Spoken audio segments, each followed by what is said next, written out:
فيصل يوسف بردف كي انجمنا كرديانا كسي ج قامشلو لقال منك فيصل بخير هاتي من حز كر بزانب هالوسطة و ج بريارة هالوشاندنا باكاكيشيا ونشد بيجن سرسرة سرچاوا عبارات تماشاوانا بخير بي إما وقت برز عبد الله وجلان بانجا خدر خست د مها د دو ادا ما دوی وقتی دا پیشتگرت نایکر ما گو ریبازکا نوا عواشر سکناندن و دانینا چکا و برپیدانا خباتك ديمقراطي عم دبينن تشتكي باشا وملتي ما وفيديشي ببيني هاگر بدهي صالة برنگكي خبات بو إيروجي أو خبات برنگي آشتيانا ومسألة ديمقراطي ورزقرتنش ما في مروفارة بريارا كونغري دوزدها جي كرنا أو بانغا بريس عبد الله أوجلان بدانينا تشكا و أواغو مثلا باكاكيش وكري خستن بنجهوي ريخستني نامي أمولو هيفي دارن إيروجي مداخ يعني درخست أمو كنجمانان اجتماعي كردي عند بيجن يا هري باش أواغو ملتي ما كهربي دويق مناغي در حتيه ببيني وبأوايك ديمقراطي وكار وملت تمام ام دبینن دستپیکا و دوی ملتی ما تمام پارتین کردی د ترکیه دا بقاسی و جواکا سویل کسایتی تمام پروژک واهبی اواگو پیرا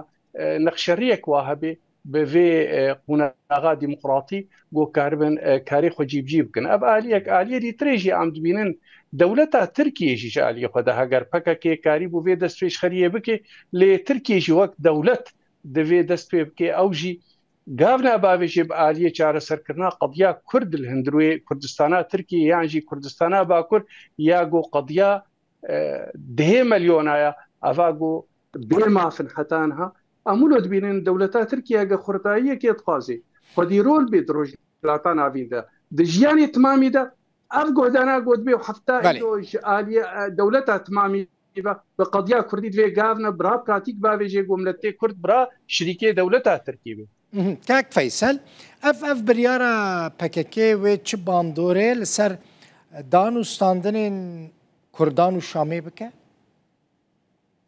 يعني حتى انها ميفانيتا برين هاجي اشاره كر يعني يعني او تشتيقو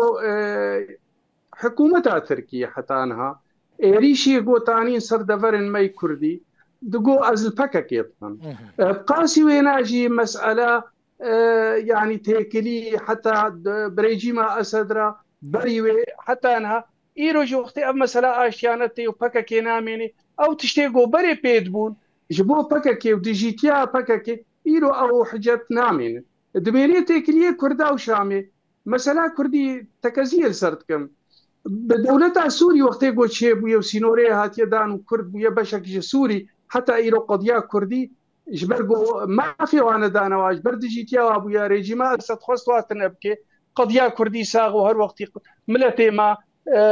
دعوه داري ويحققوا ما في خو او سياساتي بيسي خراب سر بين اهلاني ايرو جيدان وصلنا موشامي بيشي كونفرنسي غوتشي بو اواغو مساله كردي وتايبت بنديا كردي وريز قرتنج مساله درو دوراره امولو ايفيتكن حتى تركيا بخوا وقت دولتك يسير دار بسوريا او جاي كاربي وما في ملتي كرد دستور سوريا دا وقت كاتكي سركه دندر سوريا دا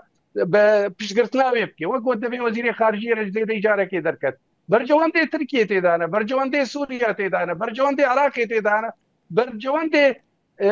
روجلات انا بنت تمام يا ما في ملتي كرد دوله تيغو تيد بجبي امولو هيفينا جو